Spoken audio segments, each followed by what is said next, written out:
오늘 이 새벽 하나님께서 주시는 말씀을 통해 하나님의 변함없는 사랑이 우리 가운데 함께 하시기를 간절히 소망합니다.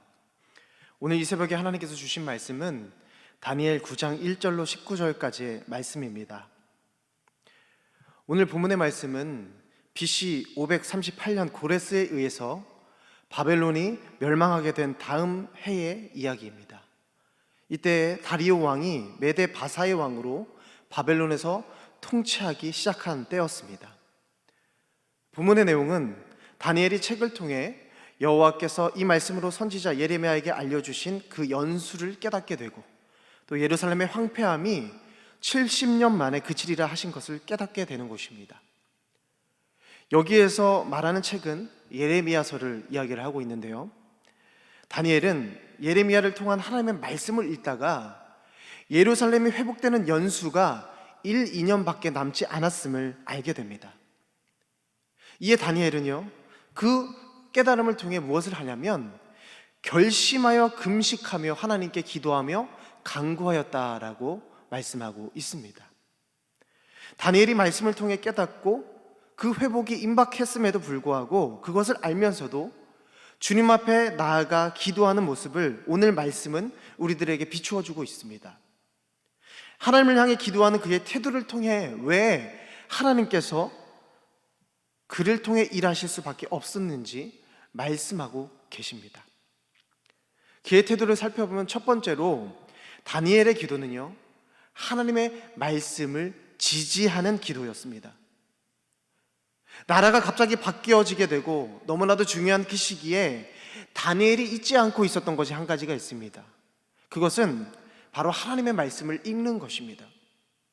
책을 통해서 여호와의 말씀으로 선지자 예레미야에게 주신 그 연수를 깨닫게 되었던 것입니다. 예레미야가 기록한 하나님의 말씀을 읽다가 깨닫게 되었다는 거예요. 즉 하나님의 말씀을 통해 깨달음이 온 것입니다. 여러분, 우리는 다니엘이 기도의 사람이라고 다들 말합니다.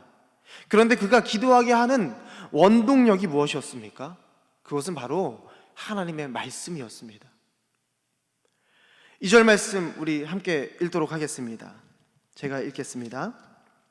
곧 그 통치 원년에 나 다니엘이 책을 통해 여호와께서 말씀으로 선지자 예레미야에게 알려주신 그 연수를 깨달았나니 곧 예루살렘의 황폐함이 70년 만에 그치리라 하신 것이니라. 여러분, 이 말씀 가운데 중요한 것이 있습니다. 그 말씀을 통해 깨닫게 된 것이 70년 안에 예루살렘의 황폐함이 회복되는 것, 즉 1년에서 2년 후에 바벨론의 포로 생활에서 끝나게 되는 너무나도 기쁜 그런 기쁨의 소식이었습니다. 하나님의 약속의 말씀이 다 이루어진 것과 같이 그런 상황이었죠. 기다리면 예루살렘의 회복이 옵니다. 그런데 다니엘은 3장 말씀을 보니까요, 3절 말씀을 보니까 금식하며 베옷을 입고 재를 덮고 주 하나님께 기도하며 간구하고 있다라고 이야기를 하고 있습니다. 여러분, 왜 다니엘은 기도하고 있습니까? 바벨론의 포로 생활이 약속의 말씀대로 70년 안에 끝나는 것, 불과 1, 2년밖에 남지 않은 상황을 깨닫게 되었습니다. 그런데 다니엘은요, 또 한 가지를 깨달았던 것입니다. 예레미야 34장 12절로 22절 말씀을 보게 되면 유다 땅이 바벨론의 공격으로부터 멸망을 당할 때에 예레미야 선지자에게 하나님의 말씀이 임하였습니다. 이 말씀의 내용을 보면요, 하나님께서 6년 땅을 갈고 7년 때는 땅을 쉬도록 명령하셨어요. 그리고 히브리 사람들을 노예로 잡지 못하도록 명령을 하셨습니다. 그리고 혹여나 잡아왔더라도 7년째가 되면 그들을 풀어줄 것을 말씀하셨어요. 그런데 중요한 것은 이스라엘 백성들은 하나님과 가졌던 그 언약의 말씀들을 지키지 않았다는 사실입니다. 땅을 쉬게 하지 않고 노예들을 쉬게 하지 않고 풀어주었던 종들을 오히려 다시 데리고 와서 노역을 시키기도 하였습니다. 여러분, 이들이 왜 하나님의 말씀을 거역하게 되었을까요? 그것은 그들이 하나님의 명령을 지키는 것보다 자신들의 이익과 탐욕이 더 중요했기 때문입니다. 그들의 탐욕은 안식일을 지키라고 말씀하신 하나님의 율법, 하나님의 명령을 깨는 행위였습니다. 하나님이 인도하신 하나님의 백성들이 하나님이 아닌 세상의 것에 눈을 돌려 하나님의 말씀을 거역하였기 때문에 어떻게 보면 하나님께서 70년 동안 강제로 이들을 안식하게 하신 것입니다. 여러분, 다니엘이 이 책 하나님의 말씀을 읽다가 바벨론의 포로 생활하는 눈물겨운 역사가 바로 이스라엘 조상들의 죄로 인함을 깊게 깨닫게 된 것입니다. 그래서 분명 1, 2년 후면 자신들이 석방되고 자유를 얻게 될 것임에도 불구하고 그는 기뻐할 수가 없었어요. 그래서 말씀을 읽고 깨달아 하나님께 기도하는 다니엘의 기도는 처절한 회개의 기도로 바뀌게 되는 것입니다. 5절 말씀을 보시면 이렇게 말합니다. 우리는 이미 범죄하여 패역하며 행악하며 반역하여 주의 법도와 규례를 떠났사오며. 그 이후에 6절부터 7절, 8절까지 다니엘의 처절한 고백을 보면 조상부터 뿌리 깊게 내려오던 죄악을 놓고 회개하면서 계속 이렇게 고백합니다. 우리가 라고 반복하고 있음을 우리가 발견하게 됩니다. 즉 다니엘은 자신은 잘못이 없습니다 라가 아니라 저 조상들이 잘못해서 그렇습니다가 아니라 모든 민족의 죄를 내 죄라는 의식을 가지고 기도하고 있다는 것입니다. 여기에 이스라엘 민족을 향한 다니엘의 마음이 표현되고 있는 것입니다. 역사의 고난의 열매는 조상들의 불순종으로 인한 일이며, 그래서 하나님이 그 후손들에게 다시는 그런 일이 반복되지 않게 하기 위해서 역사의 아픔을 주셨음을 깊게 깨달았습니다. 그래서 일전의 모든 죄악들이 철저히 회개를 통해 돌이키지 않으면, 이 포로의 삶 속에서 끊어지지 않으면 본토로 돌아가는 것, 회복되어지는 것은 무의미하다는 것을 이 다니엘은 분명히 깨닫고 있었던 것이에요. 말씀을 통해 그 말씀을 깨달음으로 시작한 기도는 자신의 민족을 끌어안는 공동체적 기도로 발전했음을 우리가 보게 됩니다. 두 번째로 우리가 보게 되는 것은 다니엘의 기도는 여러분, 회개함을 통해 자신의 공동체를 끌어안는 완전한 회복의 기도였다는 것입니다. 여러분, 이 기도가 얼마나 의미가 있냐면 공동체의 죄악, 옛적 조상들의 죄가 이곳 포로 생활에서 끝맺음을 하지 않으면 본토로 돌아가 회복되는 것이 전혀 의미가 없다는 것을 강조하고 있다는 것입니다.